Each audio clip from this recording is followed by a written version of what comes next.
Hello boys and girls, my name is White Rhino PSO, and today I'm playing Dungeon of the Endless. Now, this game is part of the Endless series made by AMPLITUDE Studios, where all the games have the word endless in their title, such as Endless Space, Endless Legend, and Dungeon of the Endless. Now, the other two games in the series, Endless Space and Endless Legend, it might take a while before they show up on the channel, if at all, because 4X space strategy games and Civilization-style games both have a way of throwing so much stuff at me that I end up feeling overwhelmed. But Dungeon of the Endless is a lot more up my alley, because it's got a lot of fun randomization and stuff that can happen. And I tend to like... I don't know how to put it, like maybe more personal strategy games where you deal with singular people. Anyway, let's get right into it.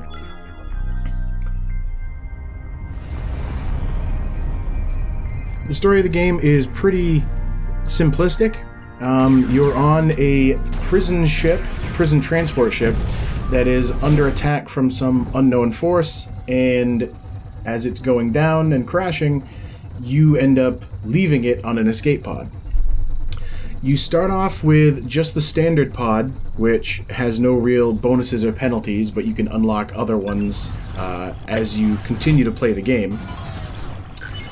And you also start off with just these 4 normal characters over here. The other unlocks, I believe, this guy, Josh Natello, and Krayang were from DLC I purchased, as well as these 3 guys here, the Afro guy, the chick on the bulldozer, and Sasha. Those are from DLC I purchased. Then there's these 4 Team Fortress 2 guys, which I believe were a free-to-download update for the game. There are 2 difficulties to start with, easy and too easy, but kind of like in the game FTL, easy is not as easy as you think.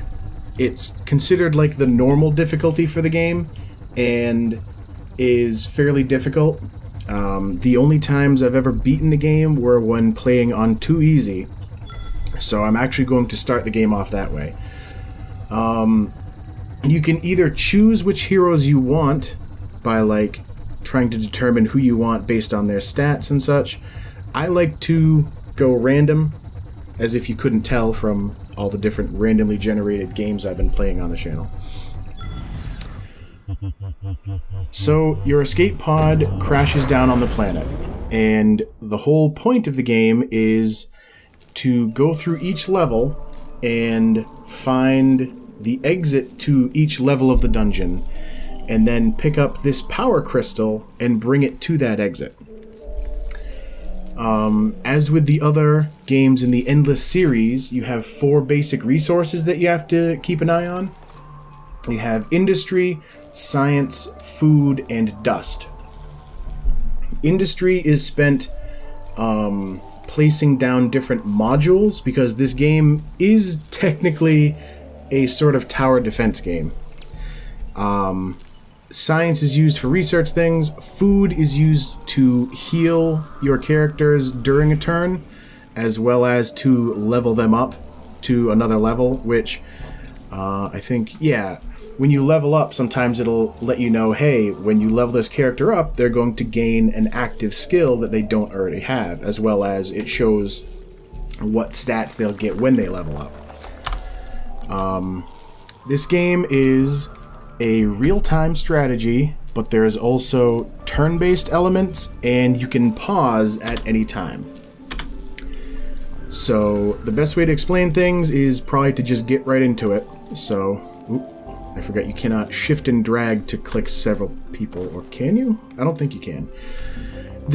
It's real-time right now. Each turn happens when you open the door to another room. So they opened a door, and we're now in another room, and so now that turn is basically over, and now I can run around and do things as I want.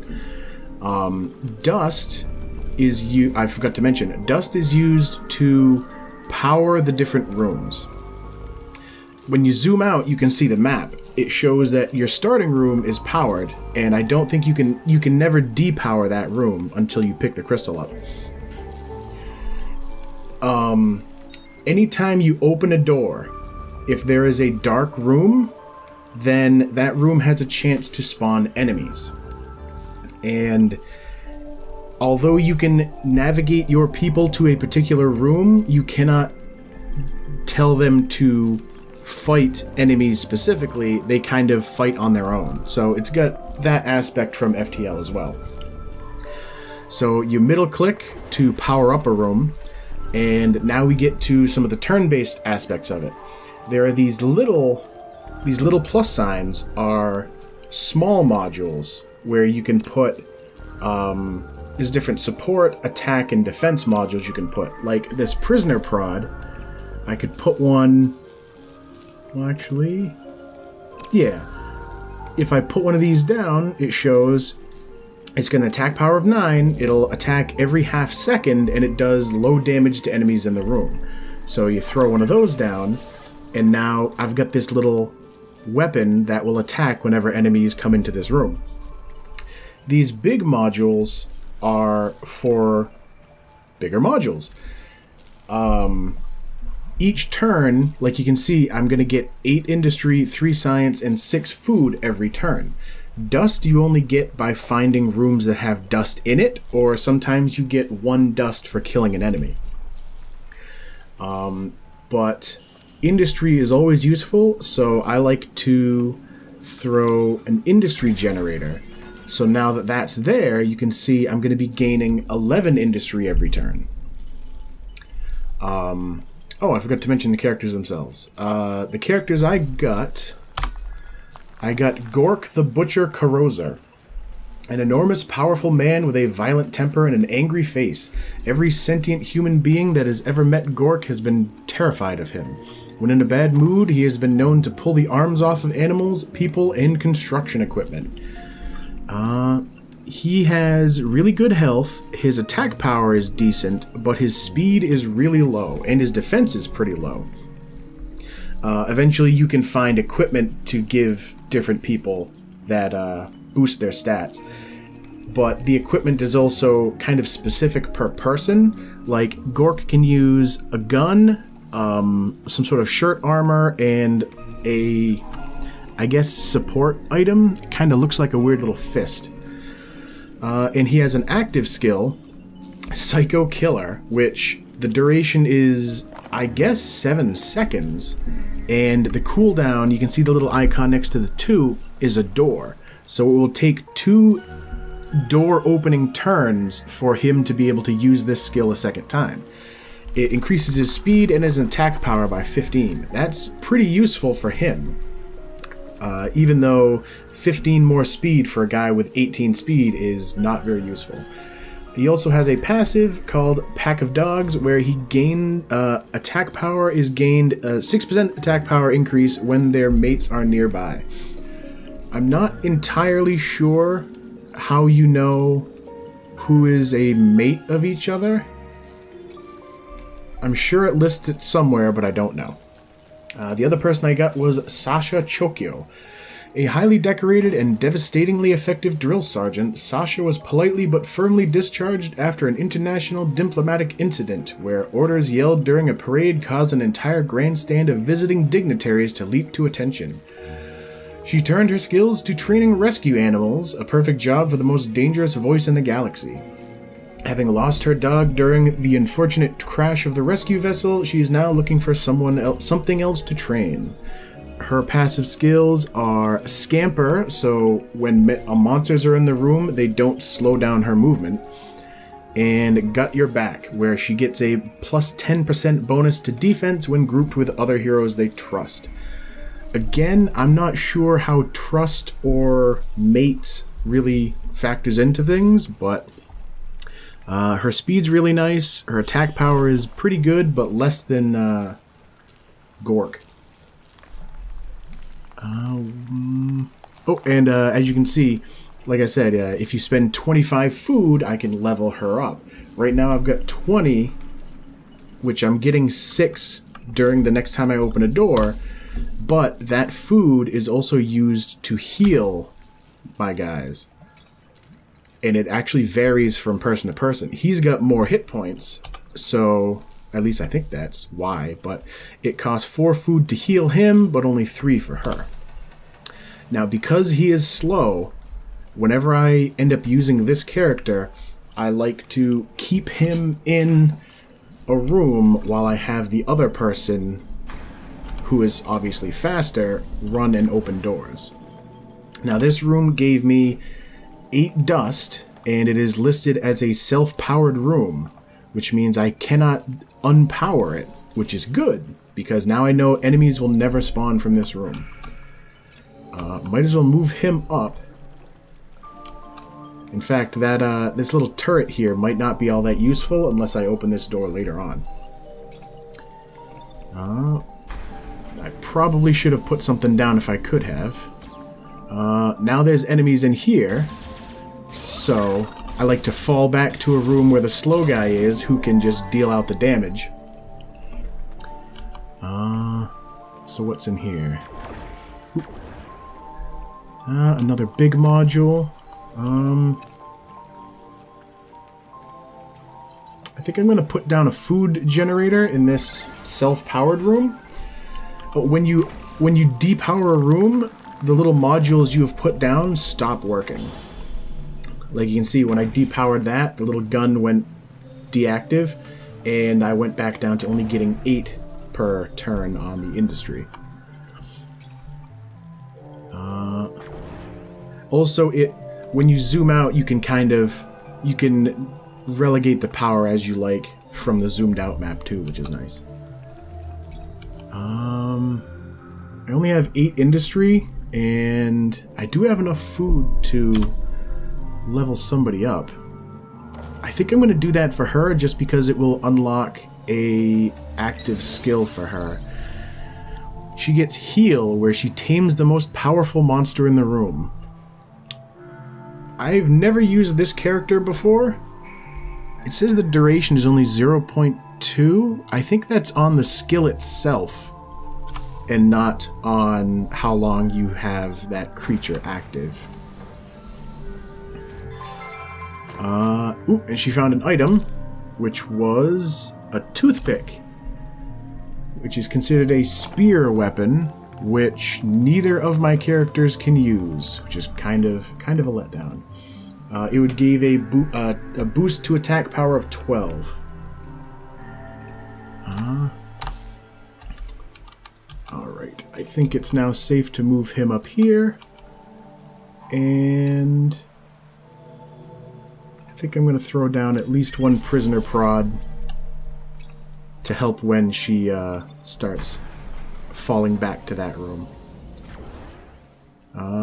Again, another self-powered room. Oh, but now, because this room is dark, because I forgot to add power to it, now enemies have spawned out of that room. They split up. Half of them going to him, or some of them going to Gork, and some going to her. So I'm going to use the heal ability, H-E-E-L, and now the 2 of them are allies. Not sure for how long.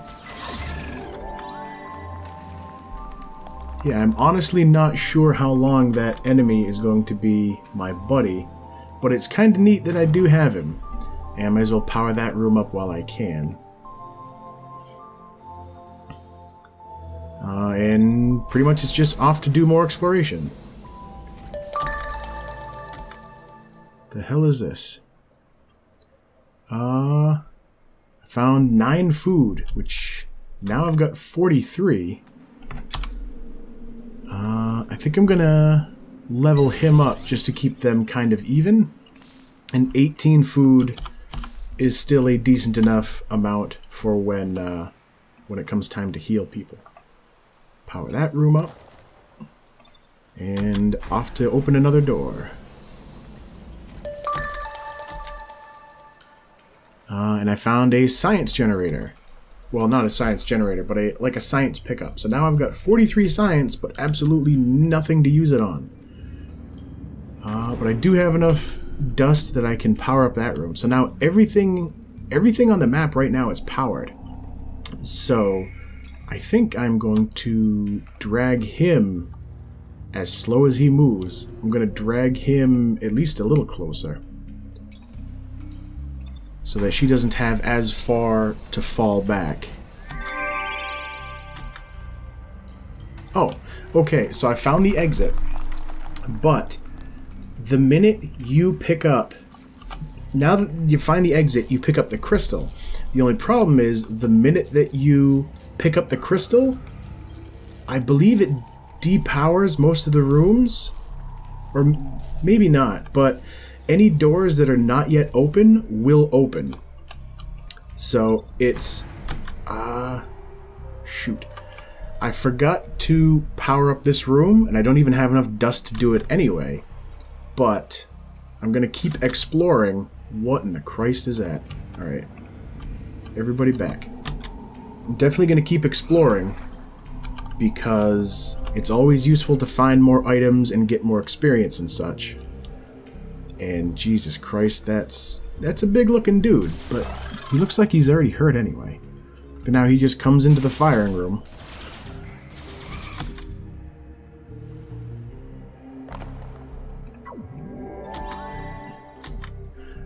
Alright, so now I know how that works. When I used heal again, the other enemy that I had tamed is gone. But now I've got whatever this dude is. The only problem now is that I still don't have enough dust to power all the way to the exit. Oop, that's not what I meant to do. Alright, so I really wish there was a click and drag mechanic. I'm up to 45 food again. I would gain a passive for leveling her up, as well as for him. I think I'm going to do it for her anyway, though. Table scraps gives 50% HP from heals to your tamed monster. So now, when I need to heal her during combat, which after every turn, once all the monsters are dead, your characters will automatically heal, at least on this difficulty. Whenever I heal her, it will also heal that crystal thing. And this research module. Now, that's the whole point of science for the most part, is you find these research devices and you... Oh shit. Everybody back to the room. I forgot that I was in the middle of a turn. You find those research modules, and you choose one of the 4 available science projects, and then it takes a certain number of turns for that research to be unlocked. So I'm going to open that up again. I can turn the food replicator from level 1 to level 2, which means I would gain 4 food. When I have one of these food modules here, it's just a better version of it. I can do the Mechanical Pal 1, which adds 1 wit to a major module. Not entirely sure what that does. Smoking gun. Weapon from a crime scene adapted to a module. Beware of overheating. It's got 5 attack power. It attacks really quickly, but then it overheats, and it takes 6 seconds for that heat to go away. And a neurostun, which reduces speed of monsters in the same room. That, I think, sounds the most useful to me. It's going to cost 20 science, and like it shows up here, it takes 3 turns to be unlocked. Now I've got a door there, and I've got a door there, and a door there. So I know I've got 3 turns worth of time. I do have some dust, though, so what I'm going to do is power that. And then I'm going to drop another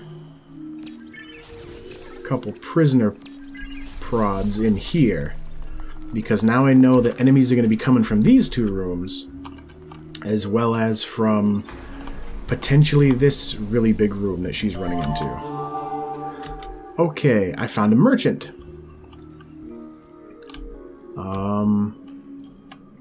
It looks like no enemies spawned this turn, though, which is a good thing. So the merchant, I can buy guns and armor by spending science, which is pretty good. I can get the Fuzi, which lowers speed but gains 20 attack power, and a guard uniform that gives defense at the cost of speed and increases health by 100. I think I'm gonna buy the Fuzi, and I'm gonna put it on the other guy. Wait a minute, what does she use? She uses a gun? I think I might buy that too. Because other than unlocking new modules, science doesn't seem as useful, currently at least. So now each of these guys have better weaponry, which is definitely a useful thing. Now what's funny is, in this darkened room, enemies could still spawn, I believe, and start attacking him if I don't power it up, so I probably should. And now for turn 2 of the science project. Ooh, everybody run back to the room so that we can tangle with all these enemies. Now those 3 prisoner pods plus whatever the hell this crystal pet is seem to be doing a really good job at helping out Gork and Sasha. Did my pet level up? I didn't even know that was a thing.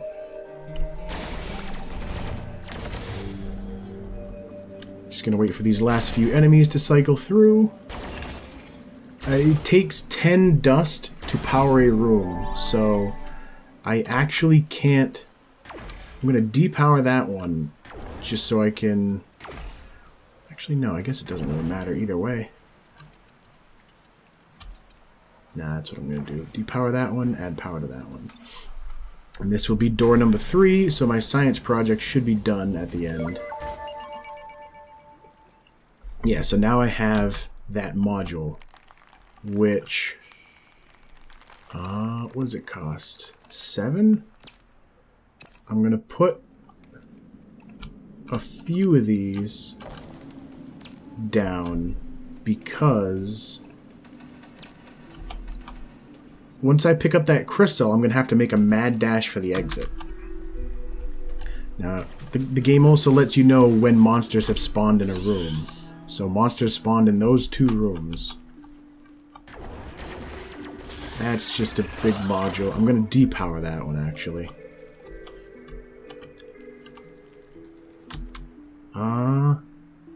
Actually, the both of you fall back to here. Yeah, because now those guns are just gonna wear on those guys, and I have to explore over here anyway. So yeah, it looks like those guns are enough to keep that section occupied. I'm gonna try to do 1 level of the dungeon per video. And since I had to explain stuff at the beginning of this video, that's part of why this first one's going long. But, yep, now I have the entire dungeon is explored.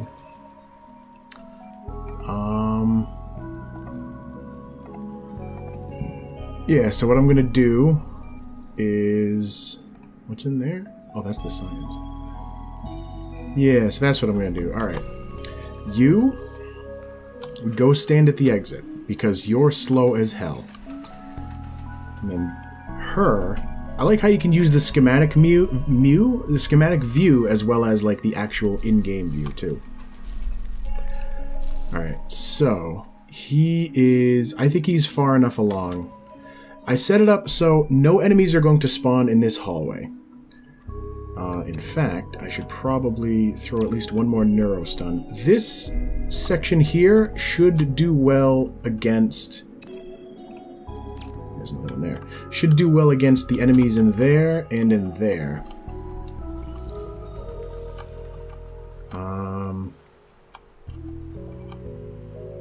Yeah, this looks like a good setup, I think. So, it's now time for her to pick up that crystal. And now, it's time for her to get the hell out of Dodge.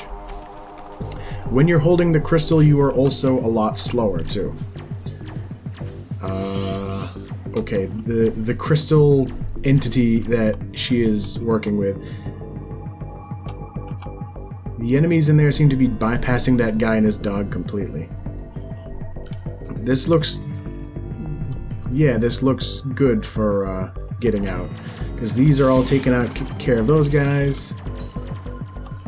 Oh, and now it's time to go. Because you can actually leave. Once the crystal's there, you can leave even if you don't have all your people with you.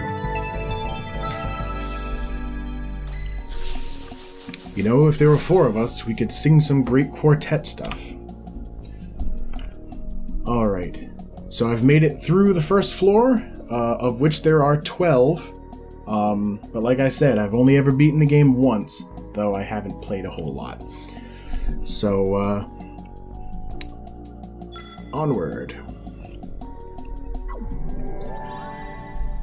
And like I said, I was going to try for 1 floor per video.